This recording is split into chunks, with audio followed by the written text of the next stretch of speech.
I'm building a table where woodworking, sculpture, and illusion all become one piece of furniture. I want the viewer to be hypnotized into looking closer. To pull this off, I'll need to invent techniques that I've never even seen or tried before. This thing is huge. So then the question becomes, how far can I push traditional woodworking before it pushes back? To find out, you'll just have to look a little closer.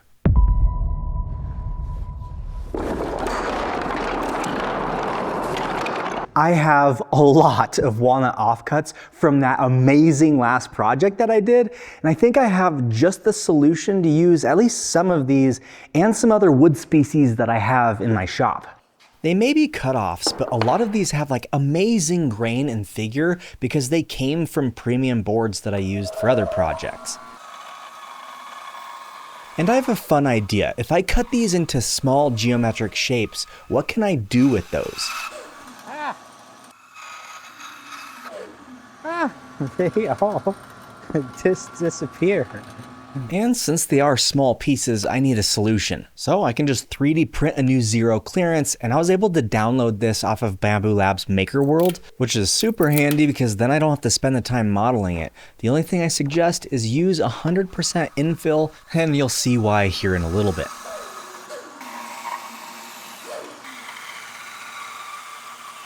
At this point, I'm just trying to keep the pieces different as well as a variation of different sizes, but I am sticking to one main rule. Only outside corner cuts and no inside corners allowed. So shapes more like these rather than these. But I am gonna need a template for this top.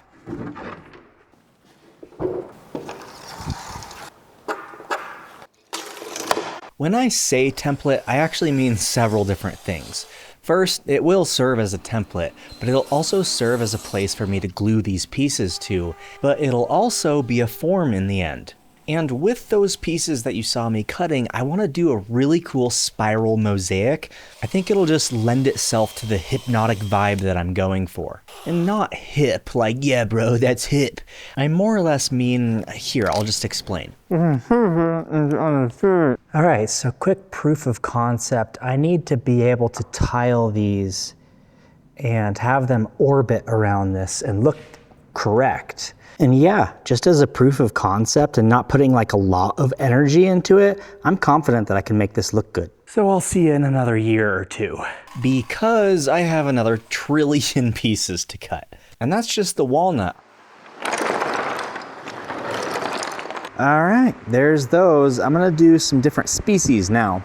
This Wenge is from the recent geometric coffee table that I built. If you haven't watched that video, it was a really good one and it came out so fancy. And it sold in like a week's time, which was amazing. Oh, and by the way, remember that insert I made for this bandsaw and how it should have had solid infill? Whoa! Yeah, it turns out these things aren't very strong if you print them hollow. So in like 15 minutes, I can print a new one that's completely solid. That way, those things don't happen. All right, so I have walnut, Wenge, mahogany, and Murado. I think with all of these woods together, this is going to be an astounding mosaic. I mean, even the dust looks pretty. But with a trillion pieces comes a trillion opportunities to burn my fingers off on this sanding belt. Whose idea was it to make these pieces so darn small? I can barely even hold on to them.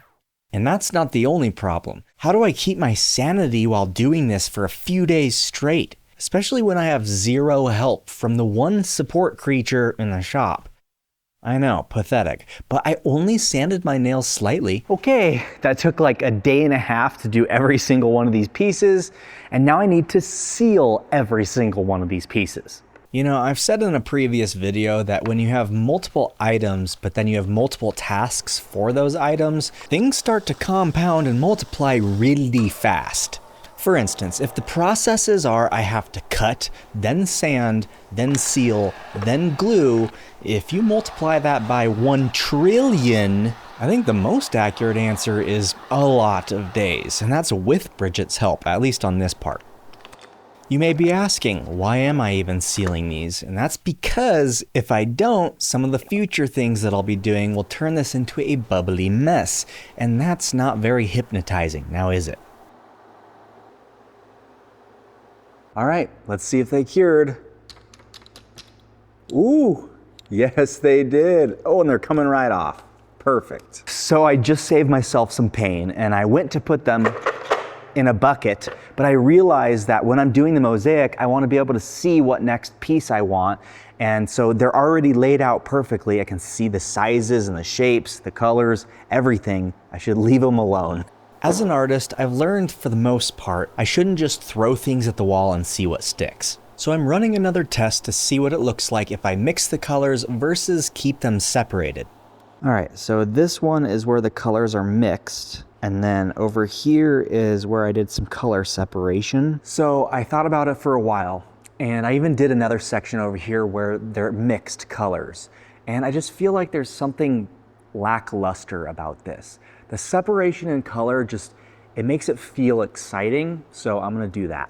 There are certain times and places for more mature and less expressive furniture. But once in a while, I like to throw that maturity subtly out of the window. Because who needs it anyways? It's just me, my hands on my tiny wood, and some questionable decision making. After all, folks, this is when creative innovation happens, and I, for one, am gonna lean into it. For a tabletop, I can already tell this thing is going to look amazing. So far, it's exceeding my expectations, but let's see what live Corey thinks. Okay, wow, that's actually looking really good. The black and the mahogany is just, oh, it's so nice. I've basically phased out all of the Wenge. Now I'm just working on the mahogany going around. Then that'll phase into something else. I am getting a little worried though that I didn't make enough pieces and I'm really enjoying this part. I don't want to have to stop and make more. All right, I'm phasing out the mahogany and phasing in leopard wood. Yep, this is the surprise species that I added and you didn't even know. Oh, it's so cool. You can see there's a different grain pattern depending on what angle it was cut. Pretty cool, huh? Now I'm phasing out the leopard wood and phasing in the Murado. When I'm saying phasing in, it just means that I'm adding those new pieces in gradually as I phase the other pieces out gradually. That way there's not a hard line of color change. Now I'm phasing out the Murado and phasing in the walnut. This is what I have the most of and the biggest pieces of, so it'll fill up the rest of the space. I learned the trick is to add small pieces to accentuate certain parts. I just think that it makes the design look more intentional rather than randomized. It's weird that even though it is random, you can show that there was thought and intention behind it. So you know what I just realized though, is I forgot to cover where the mounting holes are gonna be with large blocks. And I don't know if you can see that, but down there is the hole. So I'm gonna have to go back through and correct those spots over here and over here.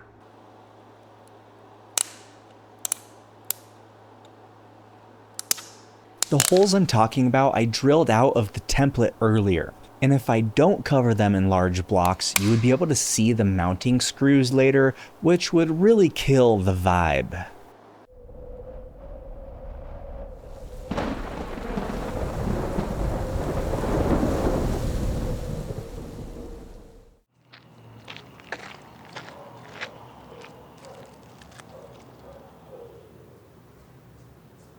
Well, that was quite the lightning show last night, but today I'm excited to get this finally finished. Quite the lightning show, I feel like is an understatement. That thing was insane. And usually all of the nature scenes in my videos are filmed by me, but my lazy butt was still in bed, so Bridget got up late in the night to get that shot. Last piece. Okay, so first of all, what? This thing is amazing. It's exactly what I was going for. And second of all, I have 0 pieces left. I finished perfectly. You know how we were always told, don't spend it all in one place? Well, I feel like I just spent all my good luck in one place, and I can't help but also feel like there's something coming. I reinforced my bad areas, and we are ready to go. Part of the illusion of this tabletop is that the mosaic is going to be floating in space, so the substance surrounding it needs to be absolutely crystal clear, so not like this. So that's why we sealed every single one of these pieces. Because sure, the bubbles can escape the epoxy, but if the wood just keeps adding bubbles to the mixture, it'll never clear up. And instead of having a gorgeous artistic piece of furniture, I would have a hot pile of garbage that took way too long to make and way too much money. No pressure though, there's absolutely nothing that could go wrong now. So I'm nervous because a couple spots you can see the epoxy is kind of seeping under the tape. And if that releases, it's going to release the blocks as well. So I hope it all works. Oh, and it's starting to seep through the particle board. So I'm really hoping and praying on this one because this thing is so freaking cool. I would be heartbroken if this doesn't work out. Let's see if it's still doing well. It's next day. Pause. Unfortunately, this is the moment that I realized that I shouldn't have covered it. Uh-oh. Oh gosh. I don't know if it's doing well. It's already cured. Pause again. It might seem like it's a good thing that it's cured, but let's just say that the smile on my face is to hide a big frowny face.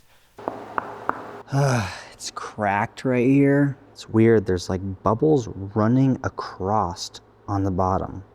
Super weird. Yep, I shouldn't have covered it. I wasn't expecting to demold today. You know, I was gonna laugh because I put subscribe underneath the epoxy, but it's not even funny anymore. Unfortunately, there's just so many areas where the bubbles are crawling all the way up. Well, as much as I hate to say it, the answer is I have to remake it. And can you guess what I had to do next? Well, besides the obvious fact of having to redo everything, I also got to cry myself to sleep on those many nights. But don't worry, I learned something from this. My pillow can soak up a lot of tears.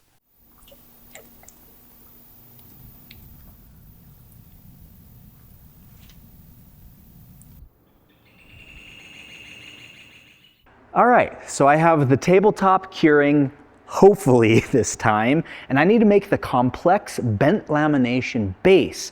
For that, I had to make a rather sophisticated bending form.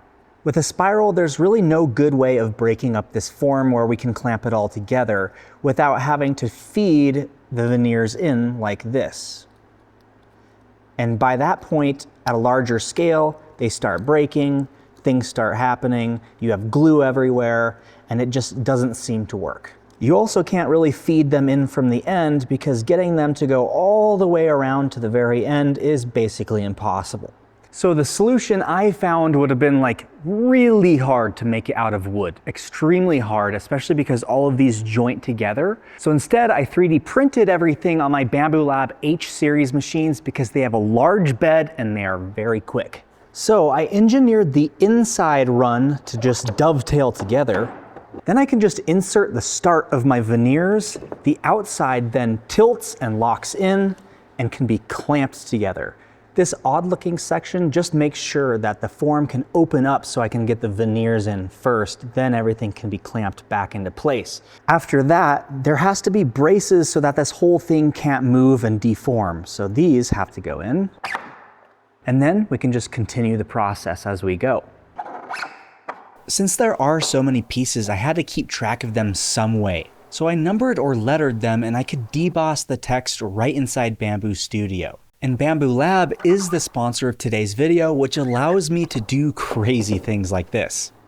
I've had my H2D and H2S for a while now. They both have really good sealed enclosures with large print volumes, of course AMS capabilities, and even laser or cutter attachments. But here's the differences that I like. The two nozzles on the H2D make it much faster to print multicolors or support material along with your main material. And it supports a larger 40-watt laser that can handle faster and thicker cutting.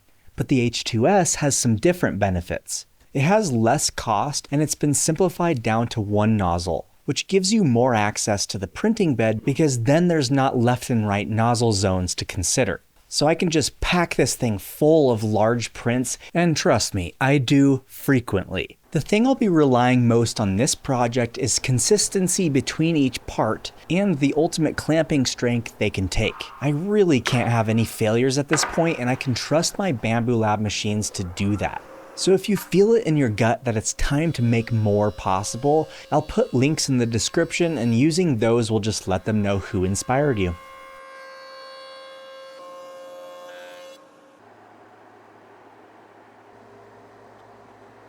So now I just need to take these boards that are the correct width, flip them on the edge, and resaw them into veneers. Basically, to simplify it, thick wood is really hard to bend without extreme heat and pressure, so it'll usually just break. But if we cut this thick wood into thinner strips called veneers, then each one of those can bend independently from one another.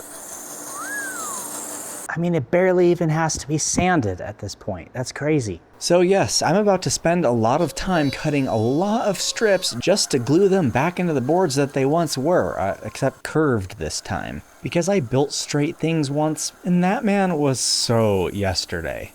Here's the crazy difference between the freshly cut and the freshly jointed piece. They almost look exactly the same.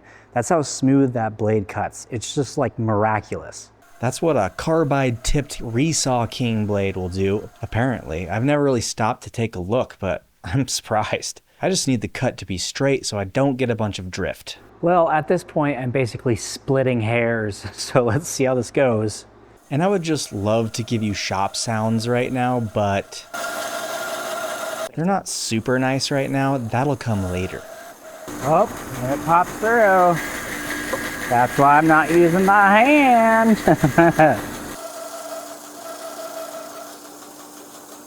I was really hoping to get that last veneer, but it's a lot better than cutting these.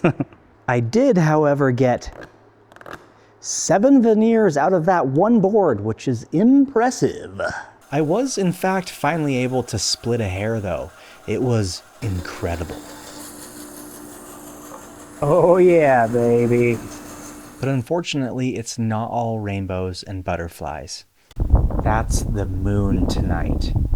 You can see the glow of the fires at night. We're actually starting to get evacuation stuff together, unfortunately. In a shop full of heavy machinery, it's hard to figure out what to take, but I found 2 things that are very important to me. This has taken me more work than probably anything in my entire life. More work than that wedding arch, but we are gonna try to take that as well because it would be a shame to lose this thing right before our wedding. So I spent a whole evening cutting out something like 22 veneers, and they're not even long enough. Amidst the pressure of the fire approaching, I can't let that get to my creative side. So I finally invented a way to stretch a board. And it requires cutting the most shallow scarf joint you've probably ever seen. I also have double-sided tape here. If I had to guess, this is probably less than 1 degree of an angle. That's a sharp taper. Yep, that worked really well. I just gotta run a little bit slower towards the end, and I think we'll be fine. So this is really clever because now it's repeatable and I can join 2 veneers together to make one. I've actually done this exact joint before, but I had to do it with a hand plane. So it is possible to do it by hand, but the repeatability is questionable.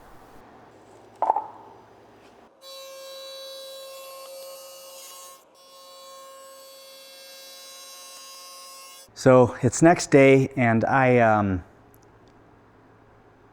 in that. So I took a small chunk out of my thumb. Did you see the look on my face? This one with mild annoyance. As it turns out, I originally didn't spend all my luck in one place, but we'll just leave it at that. Here's some old Jara veneers I've been saving. You can see that some of these already have those joints in them, and I probably did these with a hand plane. See, I wasn't lying about the hand plane. These veneers were intended for a baby grand piano build I was doing a long time ago. And hey, now you know where I got all my clamps. This is a tone wood, by the way.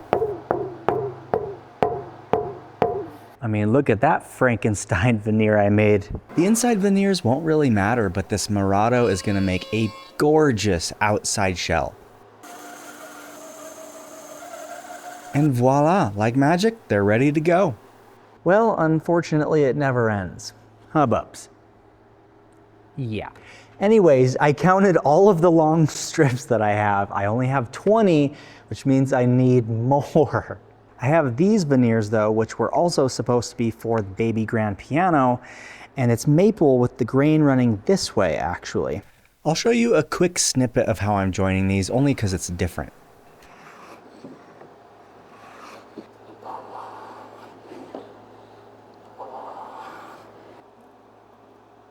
Since the grain is running across the width, I can just joint a nice edge and combine them together. You would think that this wouldn't be very strong, being that it's such a tiny joint, but it really is. But now the next challenging part is running these extremely long 12-foot veneers through a drum sander. Even with this roller conveyor thing that I have and an extremely long table, it's basically impossible to support them all the way through.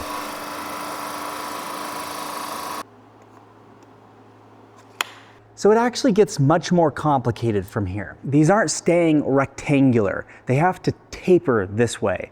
And also in thickness, they need to taper from thick to basically nothing on the other end. That is one long track. So I have one side flushed up. All right, wish me luck.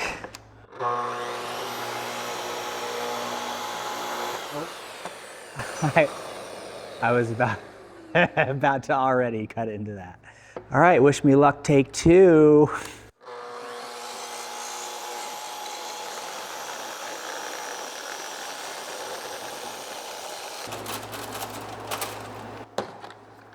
I obviously can't keep moving the saw unless I remove clamps, but if I keep removing clamps, then the track could slide, so I do have to put them back. But the happy accident here is the clamps that I add support the cutoffs so they don't break.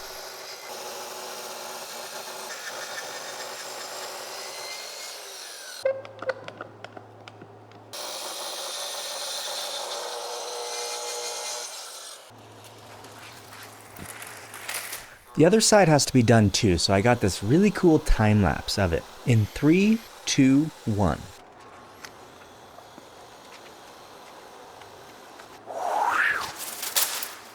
It's hard to see on camera, but it tapers from 5 inches to 2 inches, so quite a bit. Wow, I'm super relieved because ruining these would have ruined so much time spent into all the veneers. It would have been ridiculous. Now I have a really long board that I need to make a jig with so that I can taper these along the thickness. And honestly, with this precision, the only solution is using my Bamboo Lab machines. If you think the last taper job I did was sharp, this is 0.015 degrees, which is nuts. And that taper has to remain perfectly constant throughout that entire board. No, I got it. No, you don't need the help. That's really sweet of you offering, but now that that taper is cut into this board, I can do another cool trick that I thought of 8 years ago. Using dry spray adhesive as a non-slip surface so nothing moves. Oh wow, I pushed those to their limits, didn't I?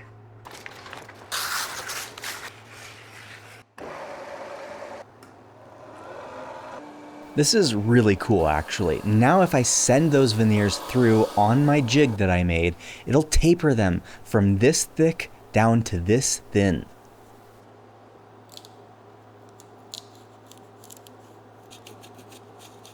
And since I let the spray adhesive dry before I put it on, it just comes right off and I can start the next one. I am, without a doubt though, checking every single one with calipers, because if that measurement is wrong, added together over 27 different veneers, the compounding error would just be dramatic and it would not be the correct thickness and not fit in the form.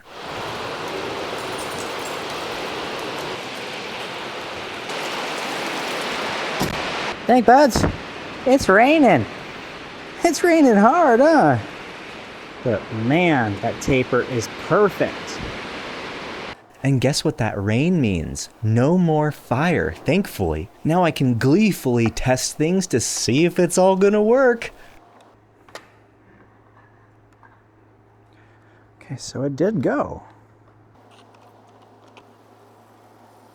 It's showtime now. I actually debated not even testing it and just going full send, but there's just way too much time in all of this for me to just full send and have everything blow up in my face, because that's happened before. No, I mean literally.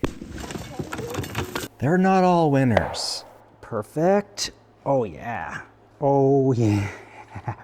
Oh yeah. We going now, everyone. Oh man, it's working exactly like I wanted it to. Warning, if you're sensitive to a man being overly satisfied, I would skip this. Oh yeah. Oh yeah. It's so perfect. Yes. It's working flawlessly. Like exactly like I would have hoped. If you remember, I also tested the strength so that I wouldn't have issues when I was clamping these. And I think that's really starting to pay off now. Dang, I need more clamps? No way. Impossible. This thing is huge. But there's one hiccup. I don't know if the veneers are quite long enough, so I'm gonna add some in for now just in case. Okay, there she is. Are you being hypnotized yet?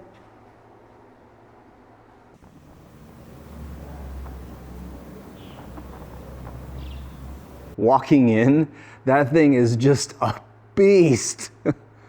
And this top cured correctly this time, so I don't have to cry myself to sleep. And we can flatten it.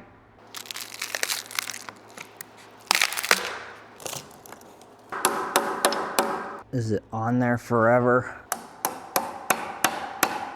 Almost forgot to mark those holes. Well, I guess I'm gonna have to resort to plan B. I feel like the solution in my shop is always either 3D print it or throw that sucker on the jointer. It's snowing! This just so happened to be a few millimeters wider than the cutting capacity, so I just have to hand plane that off. Then throw that sucker through the jointer again. So here's plan B.2 to take care of that form that's stuck on. Yep, I just threw that sucker through the planer. Wow, that's so cool with all of them flushed up. I'm getting excited! I wasn't proactive enough to make a template for the final ellipse, so, you know. Oh yeah, I can already tell that's gonna be so cool. That's when those sensor covers come in handy. It's really nice seeing this top finally come together, but there's still a lot of work to do to get this thing looking insane. See how nicely those holes hit those wood pieces? The thing that's going to push this entire piece over the top is an astounding high gloss finish. And I've done quite a few of these over the years, and they're definitely worth the effort. And even though this is pretty cool, it's not cool enough. For high gloss, I don't really recommend sharp corners, so I usually round those over a bit. And now we can begin.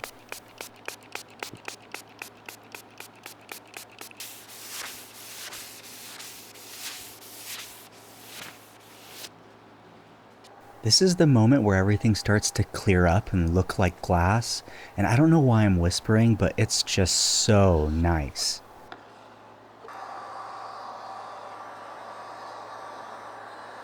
She's looking nice. Right now we have a coyote problem, and little Toby Bubs is always at risk. And they're mean, so... He's very sad that he needs to be inside today. The bottom side is cured, and I used 2 coats of Super Clear's art resin. It just flows a little bit better in my opinion.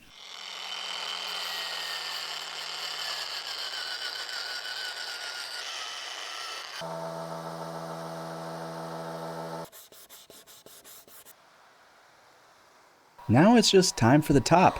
No pressure.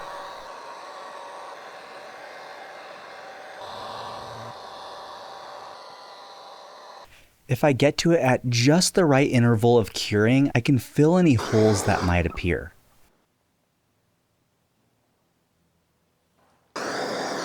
Man, that is never gonna get old. So beautiful. Did someone order like 500 clamps and a really heavy spiral? You betcha. You know what I really wish I had? A shop gantry crane. That would be so nice. Got some clamp pads stuck. Now the question is, will this whole thing come apart? Oh man. Wow, is it just gonna come apart? You know that's not allowed in this shop. It can't just come apart.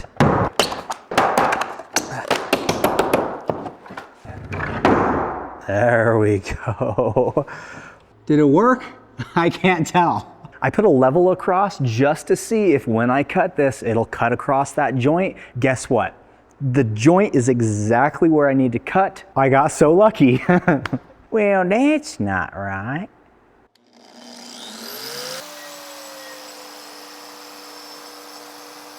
Instead of doing some type of edge banding, I'm going to let the veneer color variations speak for themselves. So I'm cutting a nice convex edge profile that will help accentuate things rather than cover them up. And I'm using a cuts-all disc that you've probably never seen me use before because it's way less likely to tear out this fragile grain. That looks so cool. And from time to time, I like to write you love notes.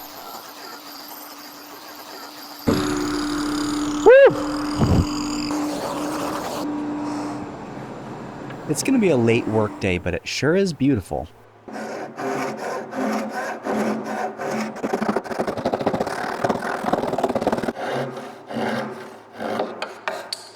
I cannot believe that there's 27 veneers in that small space. Take that, Baltic birch plywood. I win.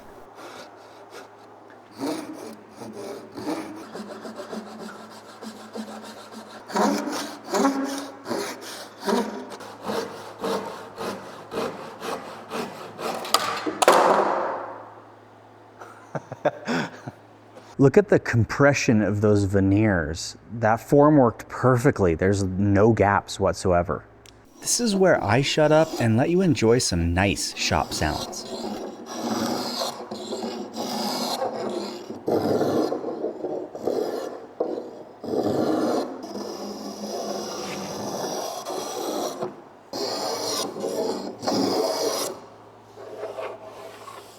Now those are some shavings worth showering in.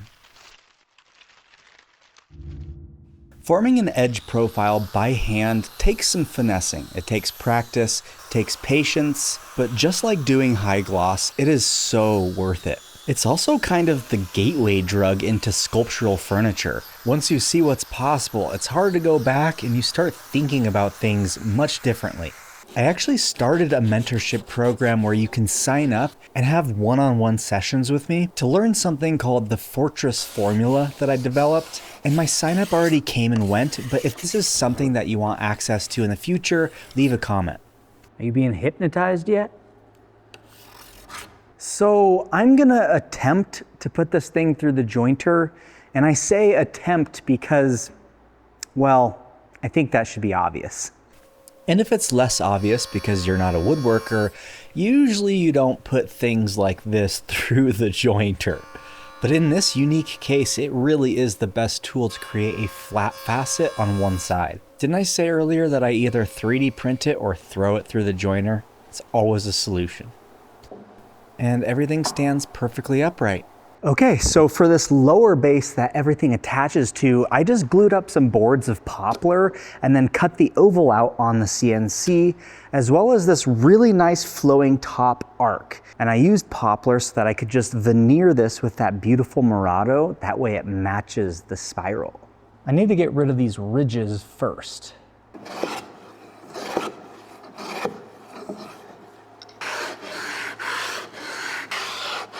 If I was lazy during this part and I didn't make sure it was flat, then there would be sections where the veneer would not adhere properly, and it would most likely bubble up or break off in the future.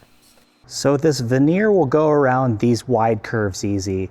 Once it gets to this, that is just too much for it. So I have a special tool for that. It's something called a hot pipe. And no, that's not an innuendo. It's a slang term for a luthier bending iron.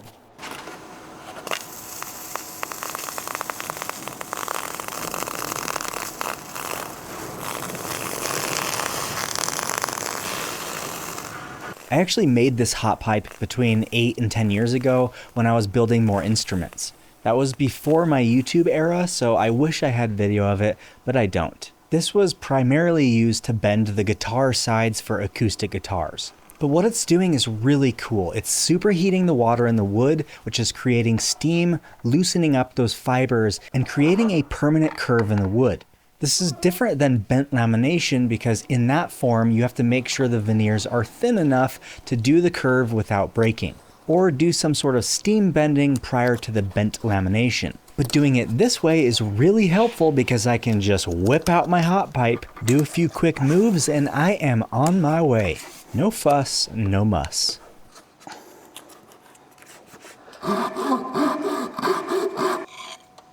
And this way I can keep the veneers nice and thick so I can sand as much as I need to later. Then for protection, I'm gonna wrap it in a rubber strap, of course, just so everything is tight as tight can be.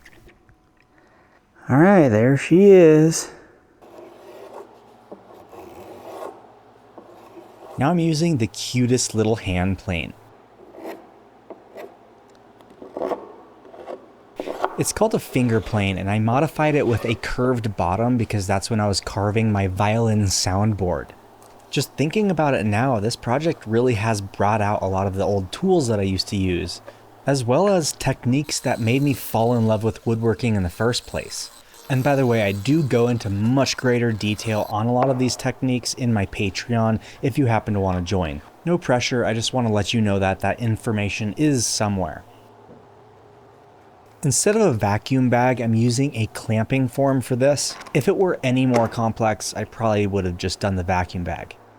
Now I'm anxious to get this thing fitted to the spiral. Everything's upside down right now, but if I level the lower base, which is actually the upper piece, then I can mark that out and make that cut. I wish it was as easy as this, but I'm definitely gonna have to refine this for a while. The better this one joint is, the more stable the whole table will be.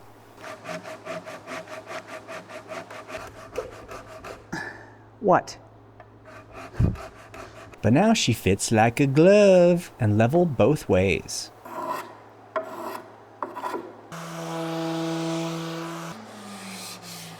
Watch this. Since the veneers are thick enough, I can actually round over the corners. And to take care of the light strip on the bottom, I rounded that over too, which made it disappear.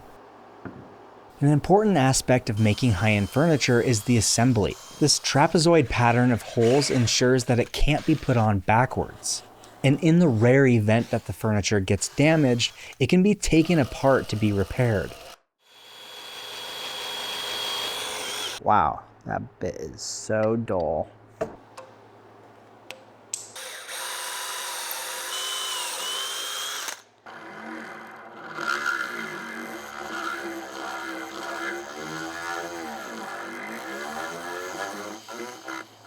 Of course, none of these holes are going to be visible when the piece is standing upright. especially with how much work it took me to make sure they were hidden. All right, she stands and you're not allowed to see it yet, and she's really stable, which I was worried about that because this is basically a giant spring. Let's get this thing finished. And by finished, I mean like the actual finishing step this time. You don't see this often, but I'm using a solvent urethane, and that's just because the Murado looks so good under it. And this is why I finished the top side last, because any of the drips are on the bottom side, which means I can flat sand them and buff it right out. And buffing I did for a long time. One last final touch I like to add is Carbon Method's ceramic coating. It'll improve the luster of this Murado even more, and it can be used on both of my satin and high gloss surfaces. And with all of the final details finished, thank you for taking the time out of your day to watch my videos. There will be a link below if you happen to want to purchase this piece.